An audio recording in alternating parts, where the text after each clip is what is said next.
On today's show, Locked On NBA Squad Show, we're going to talk about the NBA Finals, talk about anything else. That's what the squad show is. Anything today. And welcome to the Locked On NBA Squad Show. My name is Nick Angstadt, host of the Locked On NBA and Locked On Mavericks. This is the Squad Show where we take over the feed of your favorite show. It's an open invite for any host on the network to talk about anything they want in the NBA's Western Conference. Joining me today from Locked On Nuggets, Locked On NBA Daily, Matt Moore. With a hat. A hat with his own initial on it today. Well, I'm like Nick Nurse, just repping my own brand at this point. And from Locked On Cavs, wearing a hat that Colin Cowherd would not respect, Danny Cunningham. He would not want me playing quarterback for his favorite football team, and that's okay with me. And the company man with the polo to match, Jake Madison from Locked On Pelicans. No hat for me. Do you see this hair? That's right. You got it. Must be display nice. it. Oh, hold on. Should we put the bald guys on the bottom row and the guys with gray hair on the top? All right. Let's talk about the NBA Finals and the playoffs. Matt asked the question while we were talking before. How will you remember this playoff run, or just any of this?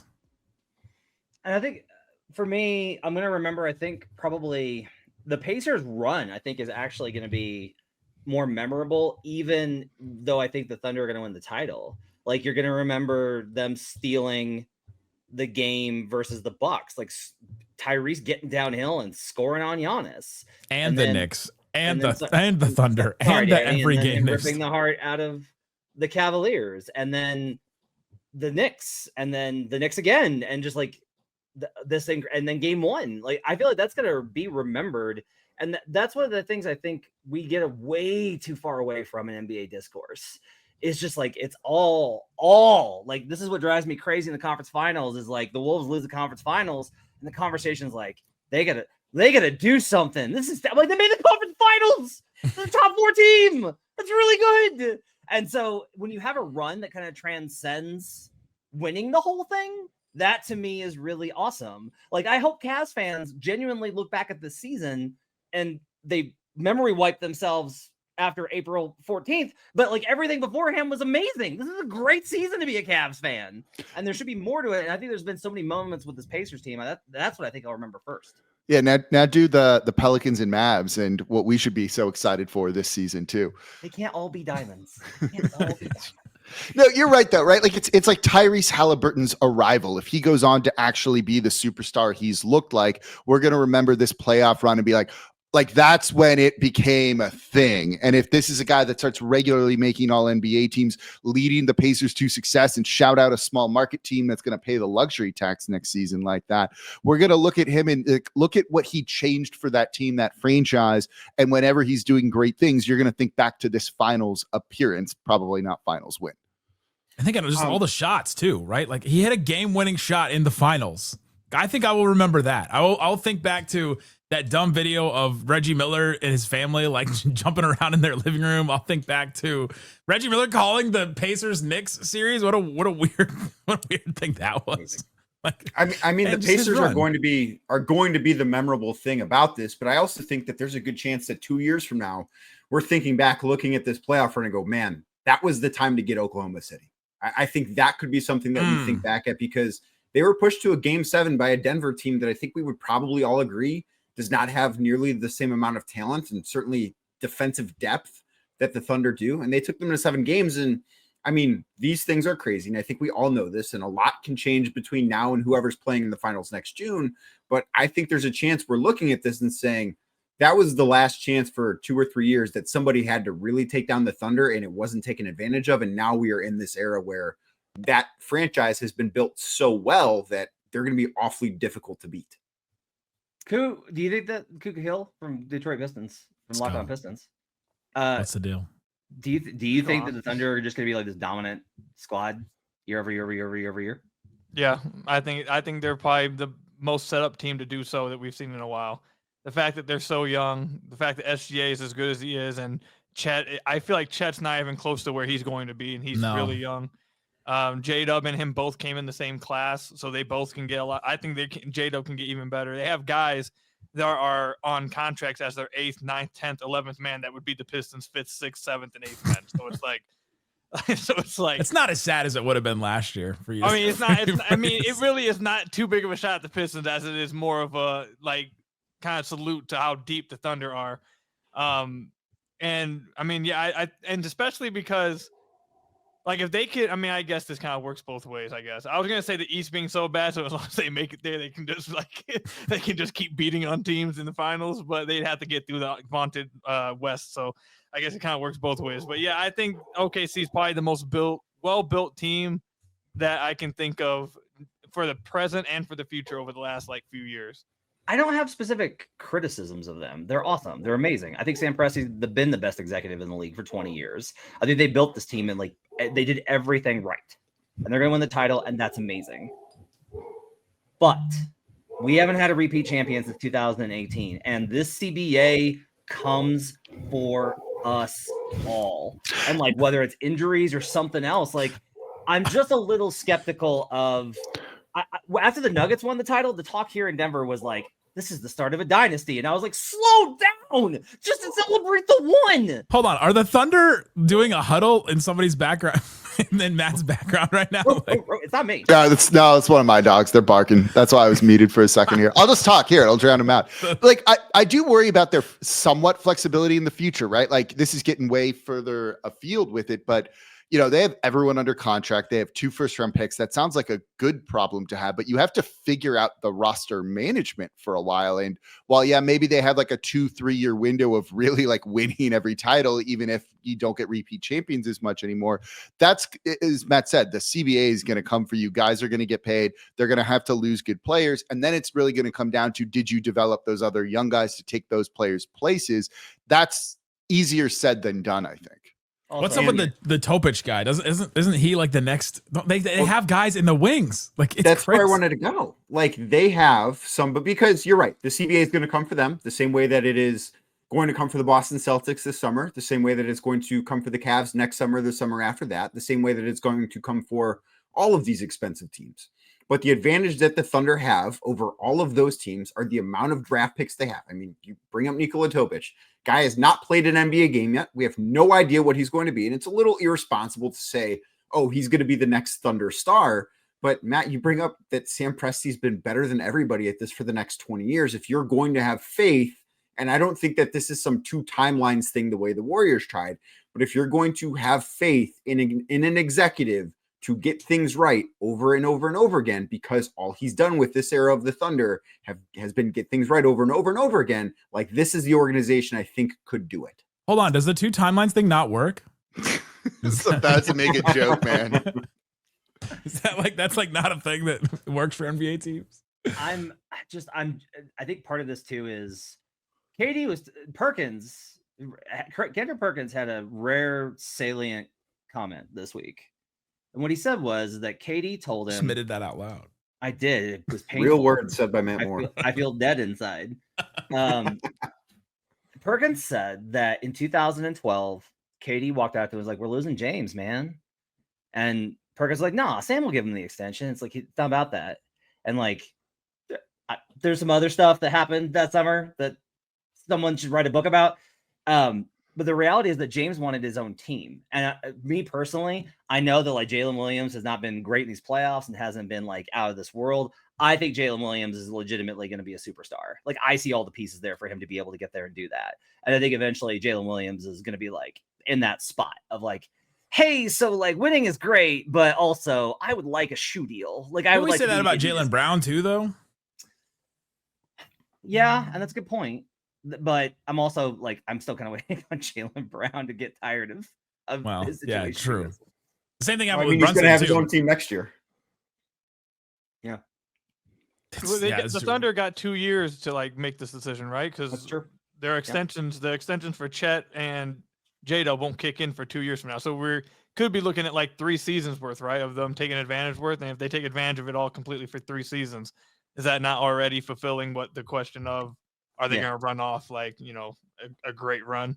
So they could theoretically do it over this next period before they even get extensions that kick in, before they have to start making some of those crazy decisions. So wait, they're signed under contract this next season, 2025-26. Then 26-27, going into that season, they're both restricted free agents. So it's like one more season of this on their rookie deals, and then including this. So if you count this championship run, then the next this year and next year, and then after that, then they got to figure something out. I mean, they'll keep them, right? Well, I mean, I would imagine they extend them and figure it out later because that's what the NBA has become. They're not going to just let them walk. They're going to extend them. They'll probably be in the second apron for a year, and then they will probably have to trade somebody. They'll have to pick somebody at some point. But if you trust the Thunder because they've done everything so well, you'd imagine by the time they have to trade Jalen Williams or Chet Holmgren that they might have somebody else that looks just like them. I just feel like we've done the this is a dynasty and the making things so many times when a team makes their first run, and it just doesn't work out. I just feel like it's better to be skeptical of that in this day and age than it is to be confident in it. You're gonna have to show me. I mean, that's totally fair. I can't push back on that. Like it is really, really hard to win an NBA championship. It's even harder to win 2 and then 3. That's why it doesn't happen all the time. Yeah. But if there's an organization set up to do it, it's the Thunder one. That's also, awesome. the last time we were right about it was the Warriors, and they had a Steph Curry level player, which SGA is, and then they had Clay and Draymond, and then they added Kevin Durant. So if the Thunder can keep the guys that they have now, no cap jump like that. They did smoothing this time because they learned their lesson that year. Oh, is that how that happened? If they can add Anthony Edwards in like 3 or 4 years, then maybe they will be the next dynasty. Like that's the last one we saw. Absolutely insane. I mean, look, they got the assets to do like a consolidation kind of trade like that, where it's like, oh, in 2 years, we're going to have to pay 3 guys. So let's get rid of 2 of them now and bring 1 player back. Like that's a way to solve that sort of thing. Coming up, we'll talk about if Tyrese Haliburton is a superstar. That's right. We're going full first take. Danny doesn't really want to do that. He'll do something different. But we'll talk about that and more coming up.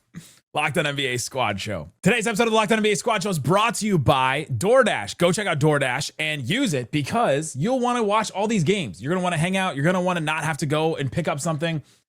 My go-to is Wingstop. I got to get drums. I got to get lemon pepper. Come on.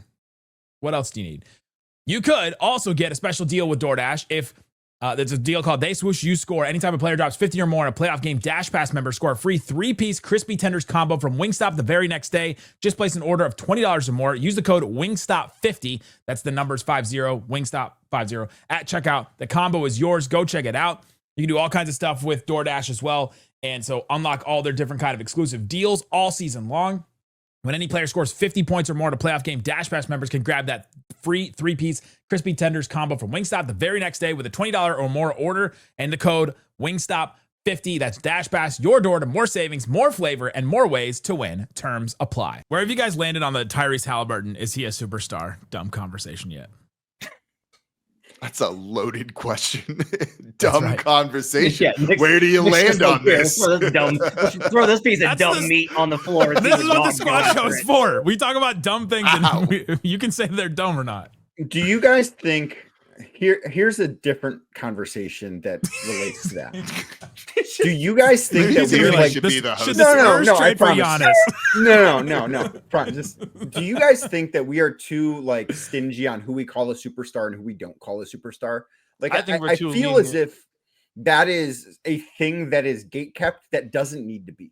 Like call Tyrese Haliburton a superstar. He's awesome. I don't think there's any harm in saying that. Is he a top 5 player in the world? No, of course not. I don't think anybody thinks that. Doesn't mean he's not a superstar. I think that we put too many guidelines or boundaries on whether or not a guy is a superstar. And I just think that's a silly thing. And I don't think it's a good thing for the NBA. Am I going to be alone on the island by saying I feel like we're too lenient with who we call superstars? See, that I'm with you because I think a superstar has more to do with off the court than it is on the court. Because you gotta know who, like, a casual fan needs to know who the player is, and like Tyrese hasn't hit that point yet. I don't know. I don't know if 50 Cent SGA seems to know who he is. I don't know if SGA has hit that point yet. Honestly, Yeah, the argument of does your mom know who these players are yes, is salient. I side with Danny a little bit on this. We just need to change the terminology because the reality is like, look, if you're listening to this show, if you listen to Locked On NBA, you follow this league enough. And what we're talking about is like there's a separation between superstars and elite players because LaMelo Ball is legitimately a superstar and is not an elite player. Cade Cunningham is an elite player and is not a superstar. I So, would like, always make this point about Kyle Kuzma with Isaac on my show, and he would get so mad at me because I'm like, people know who Kyle Kuzma is. He's dated supermodels. He's got a shoe contract, and he was on the Lakers. Like, if people know him, they don't know who way better players are in the NBA than him. Yeah. Same with Ben Simmons. Like, would you rather be popular or good? I don't think Ben Simmons is popular anymore. Not anymore, but he dated one of them Kardashians. My wife knows who Ben Simmons is, if that means anything. There it is. Well, people know who Lamar Odom maybe is I'm because proven of it. wrong here. Get your wife on the show, Koo. Let's just ask her players. God, Can we you go should do a throw on squad right now? show. Oh, we should do a squad show of the wives. Who he played for? It would be. Who he played for? like, with do Kuzma. you know who Oh, this who is? should That would say actually be like very fun. Go get your wife. Wait, Come on. can we go My back to the wife mom? has takes.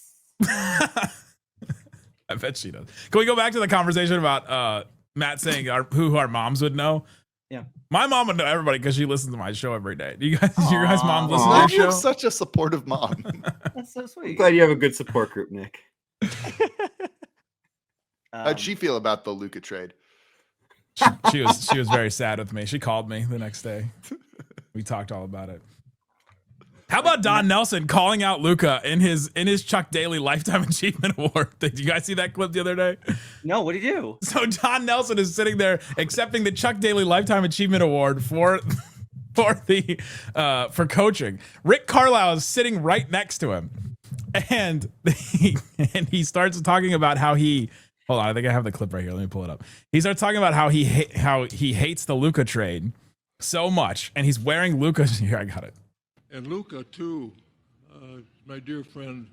As a matter of fact, I want everybody to know I'm wearing Luka's shoes, his new shoes from Nike. They just got on the market, and I'm wearing them in protest for the trade from Dallas. I think it was a tremendous mistake by the Dallas franchise to trade him, and I want everybody to know that. My favorite part about that is how Carlisle starts it by trying to hold in a laugh and physically cannot help himself from laughing. Can't. That is the best part of it. Don used to coach Blazed, and it was so evident. And we need more of that.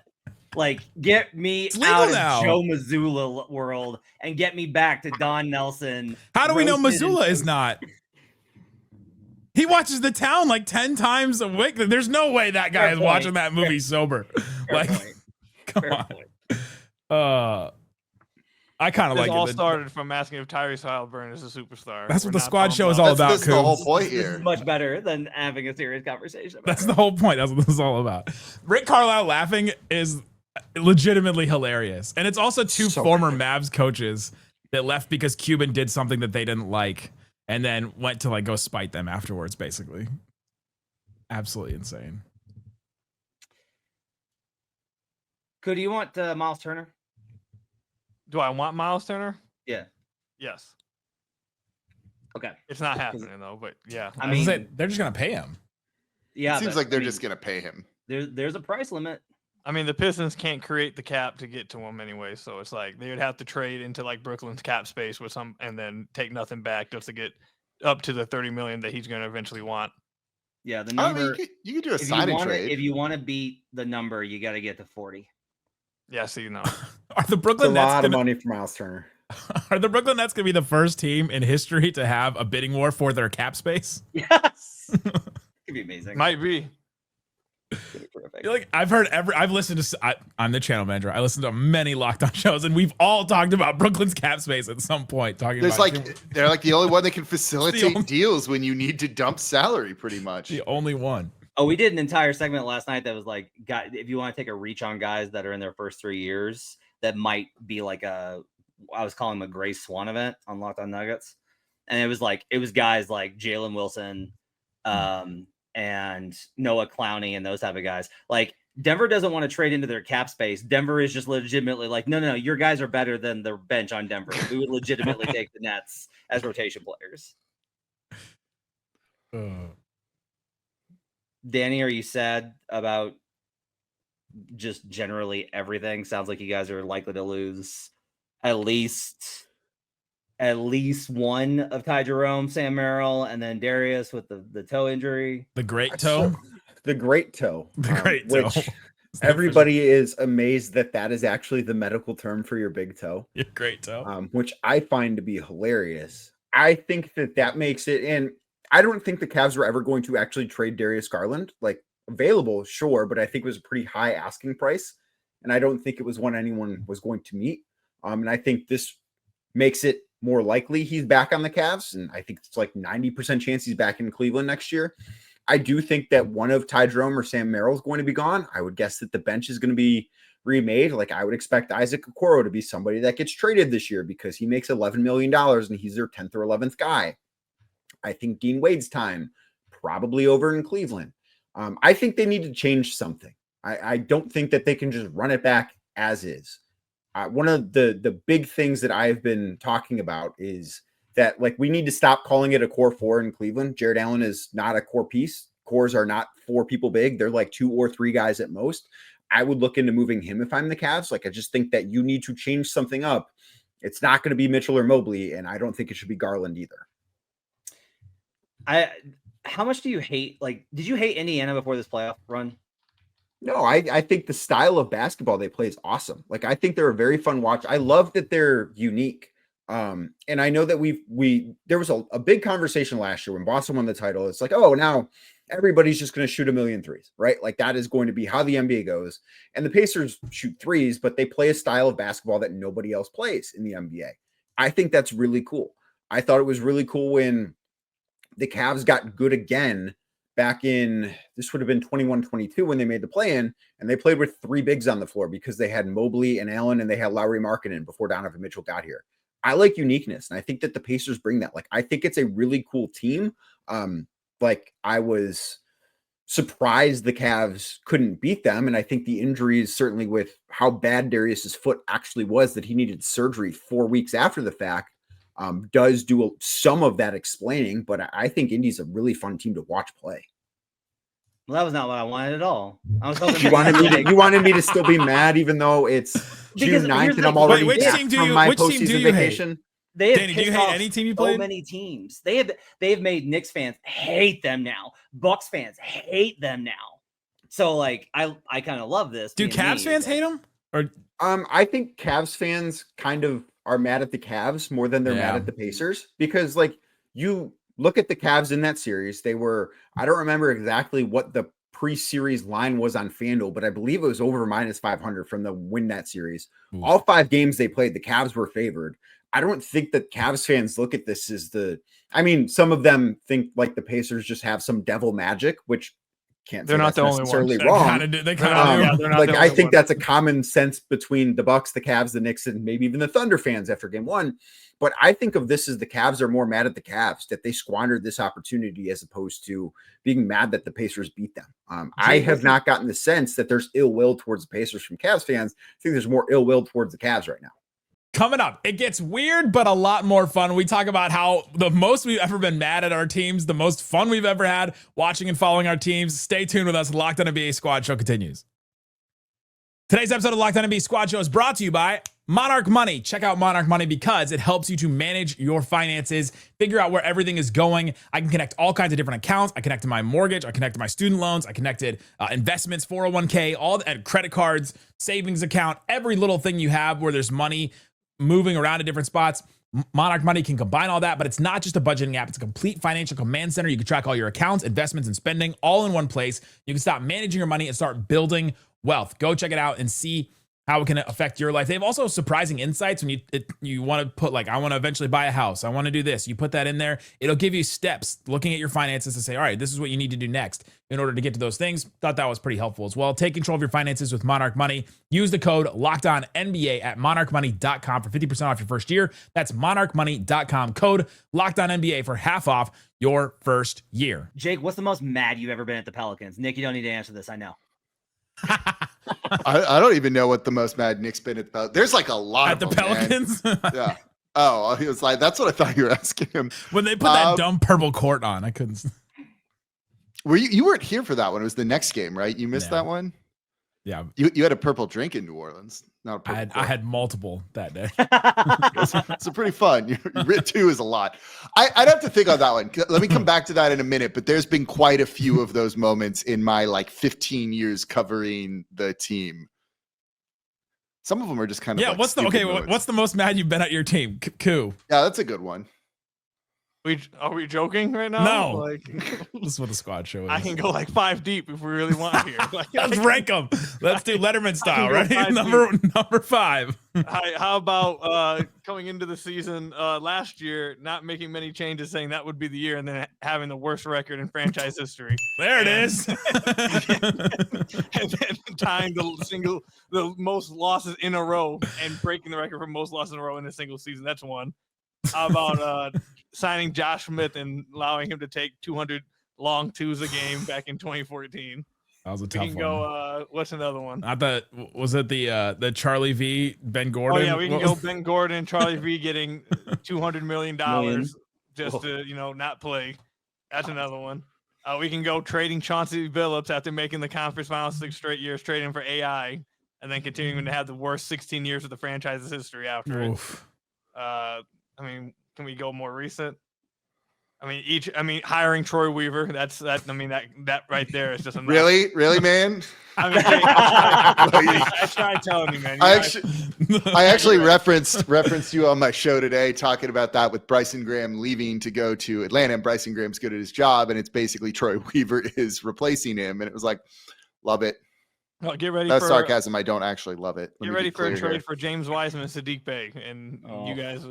He left the. I still have Sadiq Bey stock, man. Still Bro, do. no, How about you I drafted him in our mock draft for the Pelicans that should year. not have. How about Monty not playing Jaden? Oh well, yeah. There's twofold. You can do Just say multiple just things with Monty. Monty. There's like 5 different moments with Monty. Not playing Jaden Ivey, not carrying on the sidelines, pissing off everybody in the Pistons organization within 3 months somehow. After we were told for months that he was like this savior and great man, somehow then turning around and pissing off everybody somehow in 3 months, not because of on-court stuff, but just because of how he was. I don't know how that happened. Why is the great man part of that? Just throw me. Like, that we were was part told of he it, was the a whole great person, Like the great toe. culture setter. Sometimes you keep coaches because they're nice people when you probably shouldn't. That's a Well, thing. Theoretically. I don't know anything about nice coaches. If he was nice, he may have a job, so he may have been given 1 more year. But not only was he bad at the job, he also pissed everyone off. So that was the other part. I've heard similar stories from his time here in New Orleans. Okay, so maybe it's just a facade. What everyone's been fed. Is what it No, is. he's also like a. Good I was gonna say dude, I had but- a great conversation with Monty Williams one time. Me too. Mine Danny, was. have you? Oh, go ahead, Matt. I think mine was Tim Connolly. His first week on the job, signed Nate Robinson and JJ Hickson to be culture guys. And it was like at that moment that I was Dunks are like, for the culture. I was like, oh God. Oh, Oh god. it's gonna be bad. It's gonna be so bad. Brian Shaw doing the wrap of the scouting report. That was a low moment. Ooh, That was less than ideal. he Hamiltoned it. Yes. Danny, have you ever been mad at the Cavs? Yeah, the 09 conference finals against the Orlando Magic haunts me. Oh yeah. That's the one. Like that is the one. If you look at the missed opportunity, Orlando turned into the Warriors didn't exist at that point, obviously, but they turned into what the Warriors became for 6 games, and it was infuriating. And also to bring up JJ Hickson, not trading him for Amari Stoudemire. Ooh, Great callback. Those would be the two. There's a lot of JJ Hickson talk on here today. More than I anticipated. Yeah, I was not having that on my bingo card coming in JJ's here. mom is probably listening to be like, my guy got a stray. What's the most happy you've ever been with a team? I'd love to be able to say 2004, but I can barely remember it. So Is it drafting Cade? I might actually. No, be it Cade, bro. was the lottery night. We Yeah, were the live lottery. with Yeah, Chad lottery. Ford on Yeah. here. When they won the lottery, might legit be the happiest time I've been. Either that or Maybe Blake's in his whole life. It might be Blake's 2018-2019 season. I can probably pull a few games. That was fun. That's the most fun I've ever had watching this team. That season, Blake was incredible. Yeah, he was. He was really great. Game 3 against the Timberwolves last year. Home game. Mavs go up 3-0. And we did our show, and TNT was 10 feet to my right. And we had a giant crowd behind us because of them. And then it was Not was the incredible. blowout game against the Suns in the playoffs. No, I wasn't there. I was at 3. So I loved it when and we then traded for at that point you knew you were going to the finals. So it was just Yeah. a different level of The DeMarcus Cousins trade during All-Star in New Orleans when like you weren't expecting that was pretty fun here during Mardi Gras too. And then he rode in a parade on Mardi Gras Day with like women's underwear on his head. He's a goat. It's up there. It's just fun. Jersey should have been retired that day. Should have been retired that day and put up. I mean, like everything with the Pelicans, it went south soon after, primarily due to injury. They played a fun style though. That team was like fun. They were unique. They swept. They would have. I swear to God, they would have beaten the Warriors if Cousins doesn't get hurt. I swear to God, they would have beaten the Warriors. They couldn't match up with them at all. It was going to be super interesting. They just did something completely different. And sometimes you like, look, be bad and fun. And I'm cool with that. When you're bad and boring is the worst thing in the world. So I don't know, be a little chaotic sometimes. Hey, that's what we're talking about with the Pacers. Yeah. Except they're not bad. They're chaotic. Though. No, but they're chaotic and like chaotic's fun. Chaotic. What do you guys care about in the draft? Like maybe outside of your teams?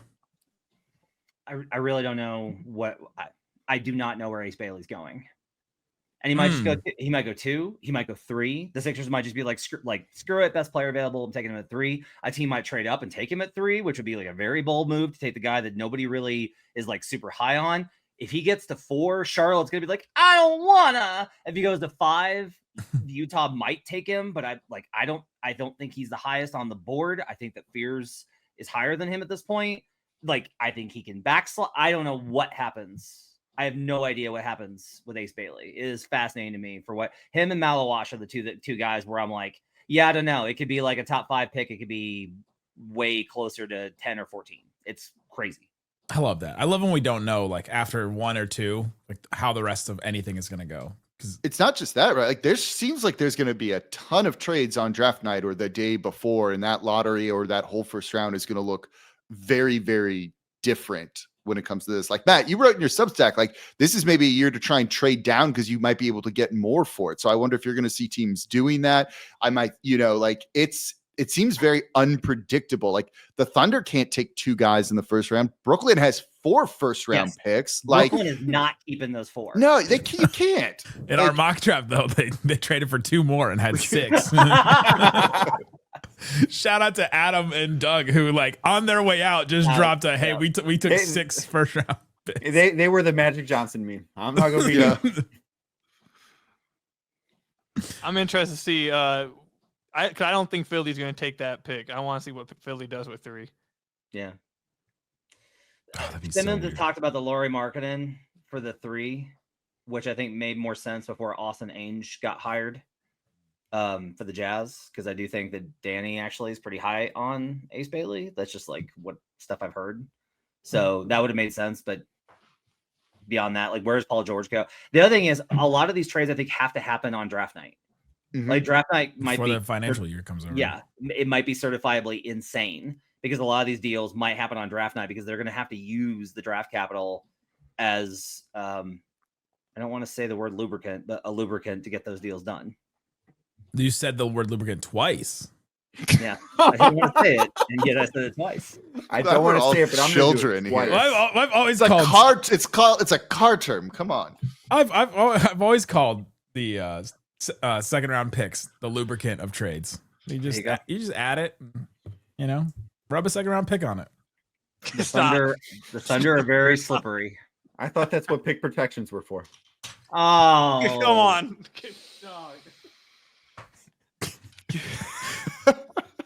What is going on right now? Like what?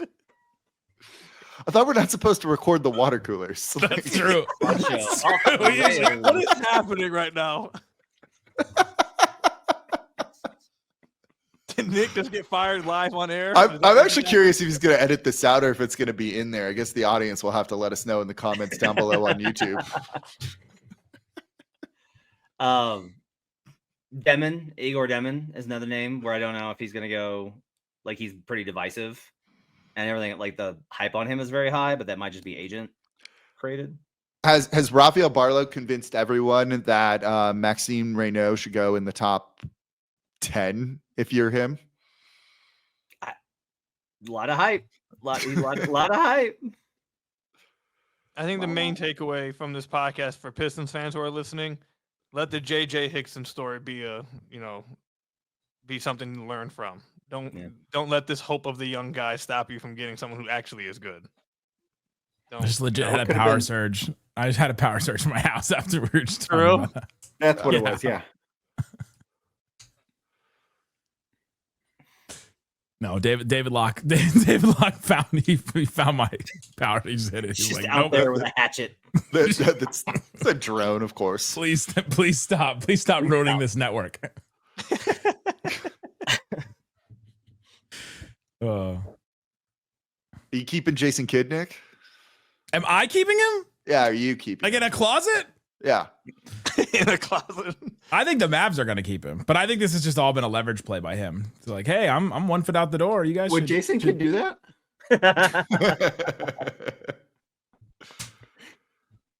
I mean, Very out of character. you know, Jason Kidd. I have to apologize that you felt that he should have played more. I'm not playing. I'm watching, just like you guys. Like you guys. Denver still doesn't have a president of basketball operations, and no one knows who they should talk to when they call them for trades. Are they waiting for the Knicks to try and hire Chris Finch so they can bring Tim Connolly back? I reached out about that and did not receive a response back today. Because they didn't know who to go. They Sometimes didn't know who to that's go more telling to than a response. to get that info. Yeah, so Oh man. very, very curious to see what happens with Denver's. Things are still tense in Denver, despite the good vibes of the playoff run. All right, boys. We've had good vibes today. Go check out Locked On Mavs, Locked On Pelicans, Locked On Nuggets, Locked On Pistons, Locked On Cavs, Locked On NBA Game Night, and Locked On NBA Daily. Those are the shows that we all represent. Guys, thanks for hanging out with us on the Locked On NBA Squad Show.